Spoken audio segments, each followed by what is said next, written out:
2016 సంవత్సరంలో మరి ఈస్టర్ రోజున మేము ప్రభు దగ్గరికి వెళ్ళి మా పాపాలకు పశ్చాత్తాపడి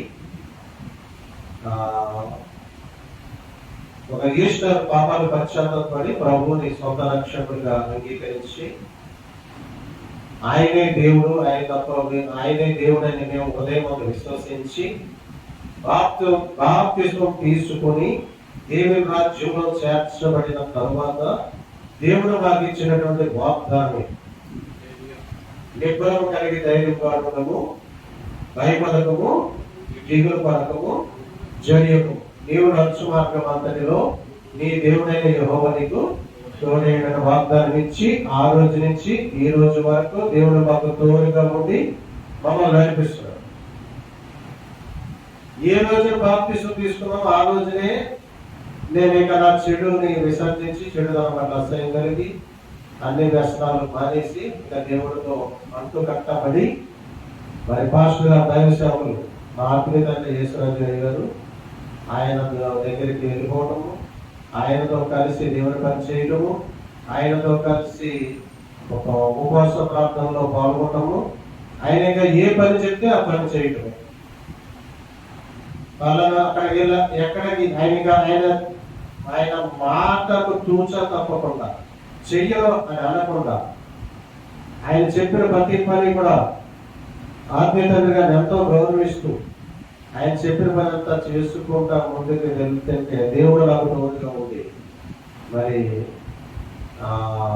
ఏ బైబిల్ ట్రైనింగ్ లేని సమయంలో లేకుండానే ఆత్మీయ తండ్రి గారు మహబూబ్ నగర్ జిల్లా చిన్నకొత్తపల్లి అనే గ్రామానికి పంపి వాక్య పరిచర్య చేయడం. ఆ రకంగా నేను అక్కడికి వెళ్ళి ప్రతి ఆదివారం అక్కడికి వెళ్ళి వాక్యం చెప్తూ ఉండేవాడు. ఇక్కడ సంఘంలో పాటలు పాడేవాడిని, ప్రార్థన చేసేవాడు. ఆరాధన మంగళవారం నాడు వాక్యం చెప్పేవాడు, ఆదివారం రోజు నాడు మార్నింగ్ సర్వీస్ లో వాక్యం చెప్పేవాడు. బైబిల్ ట్రైనింగ్ లేకుండానే పెద్ద మినిస్ట్రీలో ఆత్మీయంగా నిలబెట్టారు. అంటే దేవుడి ప్రణాళిక నా మీద ఉంది, ఈయన సాక్ష్యం గొప్పది అని ఆయన కనిపెట్టాడు. ఆయన ఆదరించాడు, ధైర్యం చెప్పాడు, నడిపించాడు, సహాయం చేసి ఎన్నో రకాలుగా సహాయం కూడా చేసి ఆయన నడిపించాడు. అటువంటి మరి సాక్ష్యం చెప్పాలని దేవుడు నా ఉదయాన్ని ప్రేరేపించాడు. ఇప్పుడు మొట్టమొదట మా కుటుంబం అన్యుల కుటుంబం, అన్యులుగా ఉండే కుటుంబం. మా తల్లిదండ్రులకు దేవుడు చేసుకున్న ఆయన వాళ్ళు అన్యులుగా ఉన్నారు. వాళ్ళ అసలైన ఊరు వదిలిపెట్టి మా అమ్మగారు ఊరు వచ్చి, అసలైన ఊళ్ళో మాకు 10 ఎకరాల మాగాలి భూమి ఉండేది. 10 ఎకరాలు అంటే ఈరోజు 10 కోట్ల ఆస్తి. ఒక ఎకరం అంటే 100 సెంటుకి 50 గజాలు, 100 సెంటుకి 5,000 గజాలు. 5,000 గజాల్లో ఒక పెద్ద ఇల్లు ఉండేది మాకు. 5,000 గజాలు అంటే ఒక పెద్ద ఇల్లు ఉండేది. ఆ ఇంట్లో ఉండేవాడు. ఆ పొలం అమ్మేశాడు, ఆ ఇల్లు అమ్మేశాడు.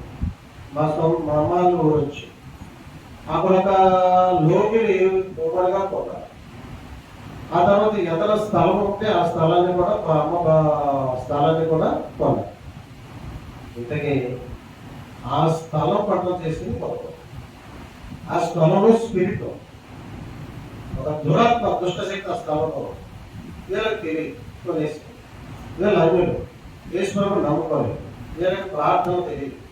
వీళ్ళు ఈశ్వరుడు నమ్ముకునే ప్రార్థన చేత తెలిపోయేది. వీళ్ళకి ఈశ్వరుడు తెలియదు, వీళ్ళకి ప్రార్థన తెలియదు, అందరూ ఉన్నారు. అది అక్కడే ఉంది. ఇంకా అక్కడి నుంచి స్టార్ట్ అయింది కష్టాలు.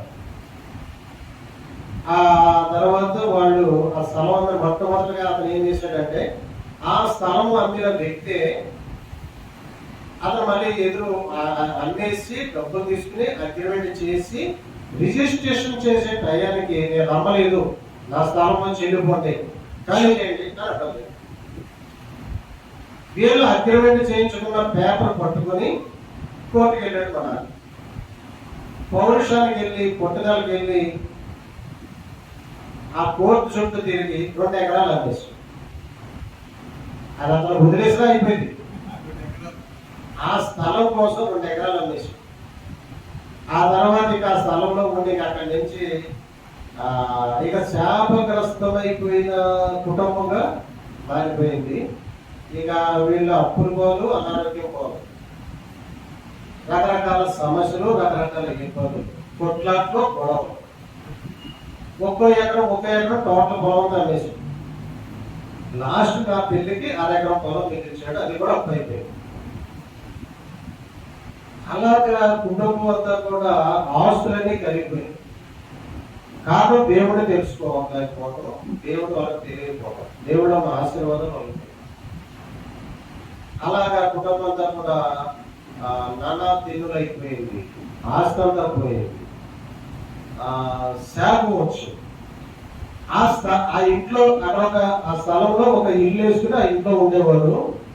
అక్కడికి ఎవరైనా వస్తారు కదండి, ఈ బుడబొక్కలు, జంగాలోళ్ళు, లేకపోతే ఏదో జ్యోతిష్కులని ఎవరెవరో వస్తారు. అక్కడికి అడుక్కునే వాళ్ళు వచ్చిన వాళ్ళలో ఏం చెప్పేవారంటే, అమ్మ ఈ స్థలం చాలా మంచిది అని చెప్పేవారు. ఎందుకు వాళ్ళు అలా చెప్పారంటే, ఈ దురాత్మ వాళ్ళలోకి వెళ్ళిపోయి వాళ్ళ ద్వారా మాట్లాడి అలాగా దురాత్మ మోసం చేసింది. ఈ దురాత్మ ఉద్దేశం ఏంటి? వీళ్ళ సంసారాన్ని సర్వనాశనం చేసి, వీళ్ళ ఆత్మల పాలు చేసి, అనారోగ్యం పాలు చేసి, ఆత్మహత్య చేసుకునే పరిస్థితికి తీసుకొచ్చి వీళ్ళందరినీ నరకానికి తీసుకుపోవాలనేది దాని ఉద్దేశం. ఇది వచ్చిన వాళ్ళందరిలో ఉండి మాట్లాడుతూ మోసం చేసింది అన్నమాట. ఎక్కడికి వెళ్ళినా స్థలం మంచిదేనయ్యా, ఎక్కడికి వెళ్ళినా స్థలం మంచిదే. ఏంటి ఎలా జరుగుతుందని వీళ్ళు అందరికీ చూపించేవారు. ఏంటి ఎలా జరుగుతుంది, ఎందుకు మా పెద్ద అబ్బాయి ఎలా అయిపోతున్నాడు, ఎందుకు మాకు ఈ సమస్యలు, ఎందుకు మాకు ఈ అప్పులు అని అమ్మ దగ్గర వెళ్ళటము. వాళ్ళు స్థలం మంచిదే అంటారు. ఆ స్పిరిట్ మోసం చేస్తే, వీళ్ళ మోసానికి గురైపోతే రకరకాల సమస్యలు, రకరకాల ఇబ్బందులతో మొత్తం సర్వనాశనం అయిపోయింది. ఆ తర్వాత ఏం జరిగింది, మా ఇంటికి పెద్ద అన్నయ్య మతిలేనుడు అయిపోయాడు. ఆ స్పిరిట్ ప్రభావంతో తల్లిదండ్రులను తిరగబడితే, తల్లిదండ్రులను దూషించి, తల్లిదండ్రులు పట్టుకుని కొట్టి, హింసించి, బాధించి చేస్తే అతనికి అంత శాపం వచ్చేసి, ఆ శాప ఫలితము, ఈ స్పిరిట్ ఫలితము అతను మెతిలేనుడు అయిపోయి 10 సంవత్సరాలు మెంటల్ గా తిరిగి మమ్మల్ని ఎంతగానో బాధ పెట్టి ఆయన చనిపోయాడు. రెండో ఆయన దూరంగా వెళ్ళిపోయి ఆయన కుటుంబాన్ని ఆయన పట్టుకున్నాడు. మూడో ఆయన లారీ డ్రైవర్ గా ఉండి ఆయన కూడా ఈ స్పిరిట్ ప్రభావంతో ఎంతో ఇబ్బంది పడి ఎన్నో కేసుల్లో ఇరుక్కుని జీవితాన్ని నాశనం చేసుకుని చివరికి యేసు ప్రభువుని నమ్ముకుని దేవుడు మారిపోయి ఆయన కుటుంబాన్ని పట్టుకున్నాడు. ఆ తర్వాత ఆయన ద్వారా నేను దేవుని తెలుసుకుని నేను చచ్చిపోతానని నన్ను బయట పెట్టాను, ఇక చచ్చిపోతాను అనుకున్నాను. అలాంటి టైంలో మా ఆయన దేవుడిని నమ్ముకున్నాడు కాబట్టి ఆయన వచ్చి నన్ను తీసుకెళ్లి దేవుడి సన్నిధిలో పడుగు పెడితే ఆ రాత్రికి రాత్రి స్వస్థత వచ్చింది. దేవుడు అది స్వస్థత వచ్చి తప్పించుకుంది. అలా మేము దేవుడు తెలుసుకుని 10 సంవత్సరాలు వృధా చేసినప్పటికీ చివరికి దేవుడి దగ్గరికి వచ్చి రక్షణ పొందుకుని ఈ రీతిగా నేను సేవకుడిగా అయిపోయింది. మా తమ్ముడు కూడా ఆడు కూడా ఎన్నో ఇబ్బందులు పడి శాపానికి గురైపోయి ఆయన జీవితం కూడా రకరకాల సమస్యలతోటి, అప్పులతోటి, అనారోగ్య సమస్యలతో బాధపడి పడి పడి పడి చివరికి ఒకసారి మెంటల్ వచ్చేస్తే మా తమ్ముడి పేరు నేను ప్రేటాలో రాయిస్తే వీళ్ళు చేసిన ప్రార్థన దేవుడు ఆలకించి మా తమ్ముడు స్వస్థత పొందుకుని దేవుడి దగ్గరికి వెళ్ళాడు. కొన్నాళ్ళు దేవుడితో ఉన్నాడు. ఆ భార్య ఏం చేసింది, ఆ ఊర్లో అందరూ దేవుడు నమ్ముకోలేదు కాబట్టి ఆ ఊళ్ళో అందరూ అన్యుల్లో కలిసిపోయి మళ్ళీ విగ్రహారాధన చేస్తే అది శాపం అయిపోయి మా తమ్ముడు కూడా చనిపోయి. ఒకరోజు కరెంట్ షాక్ కొట్టింది, చనిపోయి. అట్లాగా 2 అన్నదమ్ములు చనిపోయారు, 3 ఉన్నాం మేము. 3లో 2 దేవుడు నమ్ముతాం, నేను ఒక్కటే సేవకున్నాను. ఇప్పుడు మా ప్రార్థన ద్వారా మా అన్ని చేసే ప్రార్థన, నేను చేసే ప్రార్థన దేవుడు ఆలకించి ఇప్పుడు అందరం క్షేమంగా ఇంటికి పెద్ద అయిన పిల్లలు ఇద్దరికి పెళ్ళిళ్ళు అయిపోయి వాళ్ళంతా బాగా మా రెండాన్ని కూడా ఇద్దరు ఆడపిల్లలు, ఒక అమ్మాయి కలెక్టర్ చదివింది, ఒక అమ్మాయి అమెరికాలో సెటిల్ అయింది, ఆయన కూడా బాగుంది. మూడేళ్ళ దేవుడు మహాకృపం బట్టి రక్షణ పొందుకొని ఆయన ఒక దేవుడిలోనే ఉండి సాక్షి పెట్టగా దేవుడు నామాన్ని భయపరుస్తూ దేవుడు ఆయన కూడా దేవుడు తోడుగా ఉన్నాడు. ఆయన కూడా బాగుంది, నేను బాగుంది. ఇట్లాగా దేవుడు పాపం నుండి, శాపం నుండి, కరువు నుండి మమ్మల్ని తప్పించాడు, రక్షణ భాగ్యం ఇచ్చాడు, వాగ్దానం ఇచ్చాడు. ఇప్పుడు మనకి 2 పేతురు 1:4 ఆ మహిమ గుణాతిశయం బట్టి అమూల్యములను అత్యధికమైన వాగ్దానమును మనకు ఆయన అనుగ్రహించాడు. లోకంలోని భ్రష్టత్వమును ఈ వాగ్దానములుగా తప్పించుకొని దేవ స్వభావముకు పాలివారమగునట్లు ఈ వాగ్దానములను మనకు అనుగ్రహించిన రాయబడి ఉంటారు. 2 పేతురు 1:4. ఆ వాగ్దానం దేవుడు నాకు ఇచ్చాడు కాబట్టి ఆ వాగ్దానం ద్వారా దేవుడు నన్ను కాపాడుతున్నాడు. దేవుడు తోడుగా వాగ్దానం ఇచ్చేసాడు కదా, ఆ వాగ్దానం ఇచ్చిన నాటి నుంచి దేవుడు మాకు తోడుగా ఉన్నాడు. మాలో వచ్చేసాడు, మా గృహంలోకి వచ్చేసాడు. ఇప్పుడు మా ప్రార్థనలు ఆలకిస్తున్నాడు, మా మాటలు ఆలకిస్తున్నాడు, ఈ పరిచర్యను అప్పగించాడు, ఈ పరిచర్యను నడిపిస్తున్నాడు. ఈ రోజు ఈ పరిచర్య జరుగుతుంటే మా బలం కాదు, మా శక్తి కాదు. ఈరోజు శుక్రవారం ఉపవాస ప్రార్థన పెట్టి మేము 10 మందికి భోజనాలు పెట్టగలుగుతున్నామంటే దేవుడు కృప, ఆయన నడిపి. శుక్రవారం నెలకు ఒకసారి స్త్రీల కూడిక ఏర్పాటు చేసి ఒక 20 మందికి 25 మందికి భోజనాలు పెడుతున్నాము, గిఫ్ట్లు ఇస్తున్నామంటే దేవుడి కృప, దేవుని నడిపింది. అలాగే సండే వర్షిప్ నడిపిస్తున్నామంటే దేవుడి కృప, దేవుని నడిపింది. మా ప్రార్థన ఆలకించిన దేవుడు ఈ స్థలాన్ని ఇచ్చాడు. మొట్టమొదటి దేవుడు మాకు మొట్టమొదటి ఈ స్థలాన్ని మన ఆత్మీయత ఇలా అనంతరావుల ద్వారా మరి ఈ స్థలం మాకు రావడము, ఇక్కడికి వచ్చి ప్రార్థన పెట్టడము, మరి ఇలా ఫెలోషిప్లో కాదు. అంటే దేవుడు ఇలా ఫెలోషిప్లు ఉన్నాయి. ఎన్ని ఫెలోషిప్లు? 4. అన్ని ఫెలోషిప్లో ట్రాన్స్ఫర్ బాగానే చేస్తున్నాడు. అతను ఆత్మీయంగా ఉన్నాడు. వాళ్ళ ప్రార్థనా పనులు అనేది దేవుడు మాకు ఇచ్చాడు. వాళ్ళ ప్రార్థనా పనులు అని మేము అలాగా వచ్చిన వాళ్ళే సాక్ష్యం చెప్పడం ద్వారా ఆ రాజకీయ గారు బాగా చెప్తాడని మీరు చెప్తారు కదా బయటకు వెళ్ళినప్పుడు.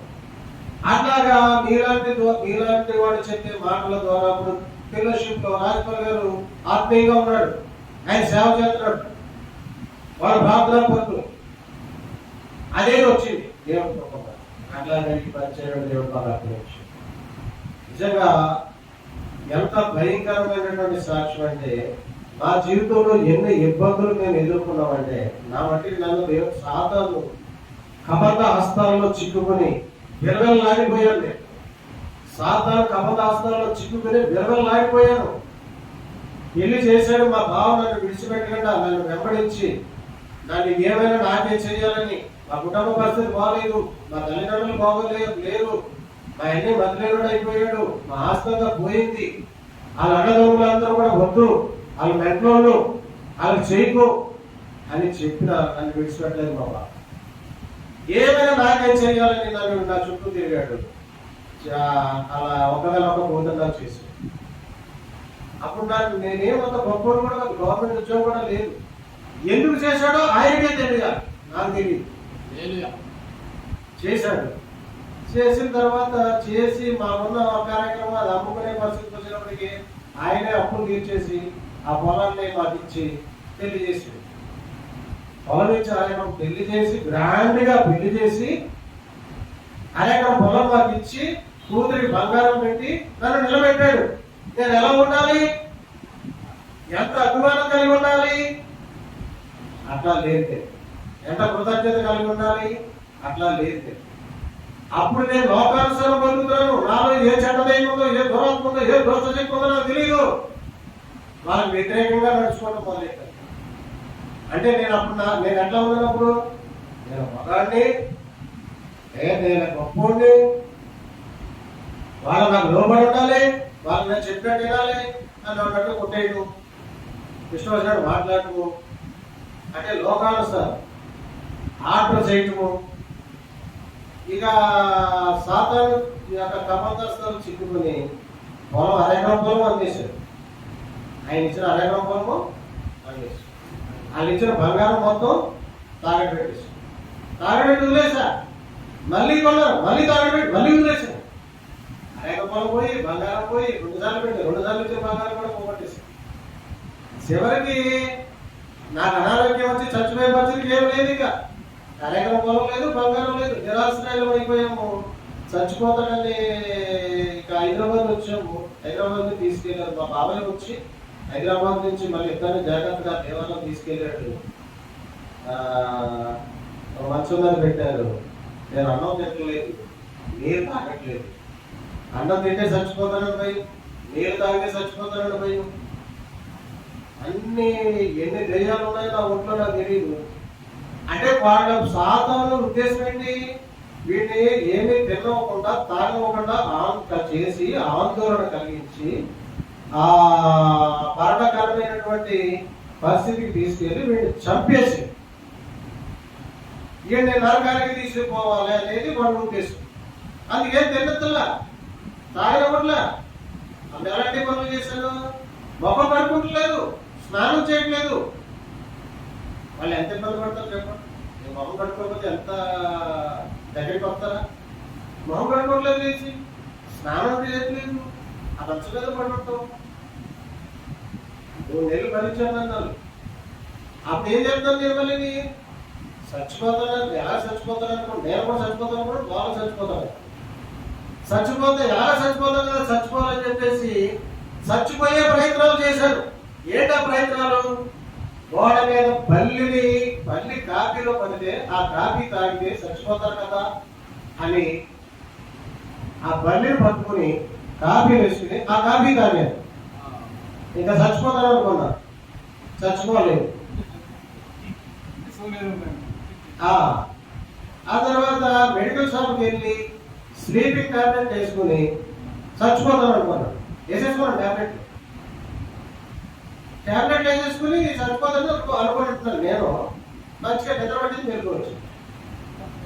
ఈలోకి ఏం చేశారు? సిలింగ్ క్లీన్ టాబ్లెట్ వెళ్ళి డాక్టర్ చూపించారు. వాళ్ళందరూ ఏం కాదు అన్నారు. అంటే బతికే ఒకసారి ఏం చేశారు? అన్యాయాన్ని తీసుకెళ్ళారు. బాత్రూంలోకి వెళ్ళి టవల్ గట్టిగా మెడకి వేసుకుని ఇలా బయలుదేరా లాక్కున్నాడు. చచ్చిపోవాలని. చచ్చిపోవడం నా వల్ల కాదు, బలవంతంగా దిగ తీసుకోవడం నా వల్ల కాలేదు, చచ్చిపోవాలి. మళ్ళీ తీసుకొచ్చి ఇంట్లో ఏం చేద్దాం? బాత్రూంలో తిరగడం మా ఆయన వచ్చి తగ్గుపట్టి తిట్టి తీసుకెళ్ళి ఇంట్లో వచ్చాడు. అప్పుడు చచ్చిపోవాలి. లారీ కింద పై చచ్చిపోతాం అనుకున్నా, అది పనవల. ఫైనల్గా ఇక ఒకరోజు పెద్ద కాలువ, దేవాలయం పెద్ద కాలువ ఉంది, పంటకాలం ఉంది. ఆ పెద్ద కాలువ దిగిన వాళ్ళు బతకడం కష్టం. ఆ కాలువ నీళ్ళు ఎక్కడికంటే సరాసరి సముద్రంలో కలుస్తుంది. ఆ కాలువ నర్సాపురం సముద్రంలో కలుస్తుంది. ఆ కాలువ అది పెద్ద కాలువ. ఈ పక్క నుంచి ఆ పక్క ఎవరు ఈదలేడు. చాలా పొడవు ఉంటుంది. అది ఈ బోర్ ఉంటుంది, 1 కిలోమీటర్ బోర్ ఉంటుంది, ఎడల్పు కూడా ఉంటుంది. అది ఆ కాలువ దిగే ఖచ్చితంగా చచ్చిపోతారని ఒకరోజు తెల్లవారు జాబుని ప్యాంటు షర్ట్ వేసుకున్నారు. ప్యాంటు మీద ప్యాంటు, షర్ట్ మీద షర్ట్ వేసుకున్నారు.